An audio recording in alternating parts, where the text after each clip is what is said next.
In this video, I will show you how to find your dropped post on Facebook. First of all, let's create some dropped post.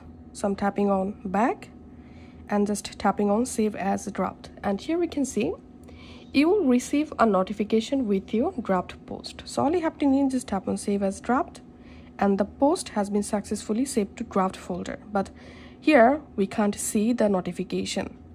And if you're also not getting notifications for your dropped post, then all you have to need is just close your Facebook app from your background and then relaunch your Facebook app.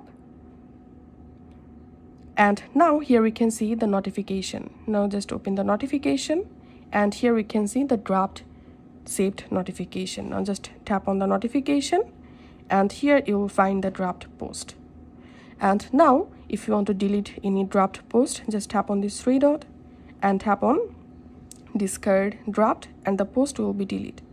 And now let's save another dropped post, and the same way I'm just exiting my Facebook and reopening Facebook, and here we can see the notification. Now opening the notification, and note one thing, that all of your dropped post will be automatically deleted after 3 days. So this is how we can easily find all of our dropped Facebook posts.